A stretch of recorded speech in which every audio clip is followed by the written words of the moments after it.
Après un épisode sur les scies qui font mal aux mains et aux bras, mais dont le bruit est doux à l'oreille, nous allons passer dans le monde des monstres et du bruit. Aujourd'hui, on va parler des lourdes machines à bois.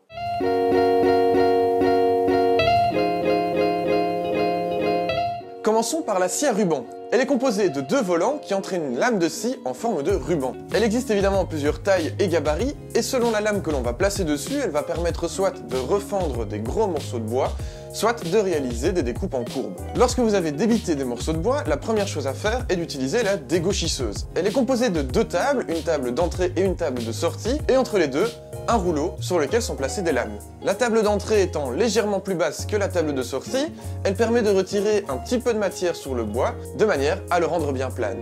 La dégauchisseuse est aussi composée d'un guide perpendiculaire, qui permet donc d'aplanir une face et ensuite d'aplanir un champ perpendiculaire. Une fois cette étape passée, on peut enfin mettre le morceau de bois à mesure en utilisant la raboteuse. La raboteuse ressemble très fort à la dégauchisseuse, mais à l'envers.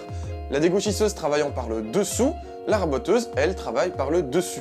Elle est donc composée d'une table mobile que l'on peut régler en hauteur, de manière à régler la dimension que l'on veut, ainsi que de deux rouleaux entraîneurs qui vont faire avancer la pièce de bois, et d'un rouleau composé des lames qui va lui retirer de la matière.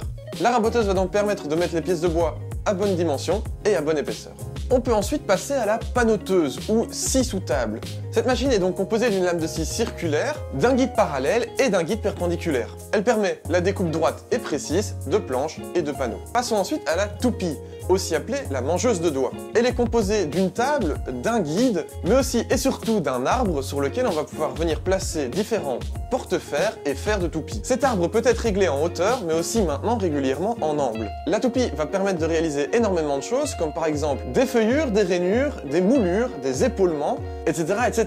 C'est une machine extrêmement dangereuse qu'il va falloir évidemment utiliser avec précaution. Passons ensuite à la foreuse sur pied. C'est un élément indispensable dans les ateliers d'ébénisterie. Bon ok, moi j'en ai pas, mais je m'en mords les doigts presque tous les jours. Cette machine va permettre des forages de précision, mais surtout de forer parfaitement d'équerre par rapport à la surface du bois. On a ensuite les différentes ponceuses fixes, comme par exemple la ponceuse à bande, qui va permettre de réaliser le ponçage de forme convexe, mais aussi de ligne droite, et surtout de réaliser des ponçages bien perpendiculaires à une surface donnée. Et nous allons terminer cette vidéo par une machine que je dirais une machine magique, celle que moi-même j'utilise, le combiné.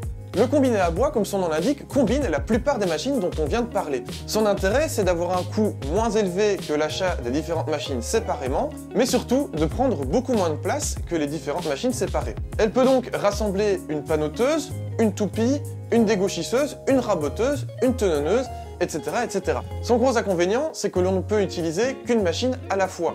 Impossible donc de travailler à plusieurs sur différentes machines. De plus, pour accéder à certaines parties de la machine et réaliser certains travaux, il faut parfois démonter ou déplacer certaines autres machines. C'est pourquoi il faut extrêmement bien organiser son travail. Néanmoins, ce sont des machines très pratiques et je le conseille pour tous ceux qui auront envie d'avoir des machines professionnelles mais qui n'auraient ni beaucoup de place ni beaucoup d'argent. Voilà, nous arrivons déjà à la fin de cette vidéo. Comme d'habitude, dans ce genre de format, nous n'avons fait qu'effleurer la surface des machines à bois. Certaines machines peuvent être utilisées pour bien d'autres choses que les exemples que je vous ai cités.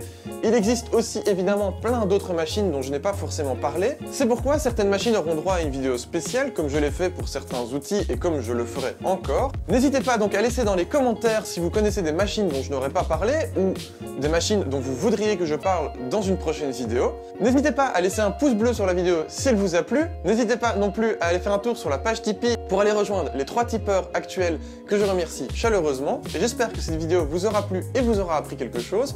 Si vous ne voulez pas rater les prochaines et que ce n'est pas encore fait, n'hésitez pas de vous abonner et à la prochaine.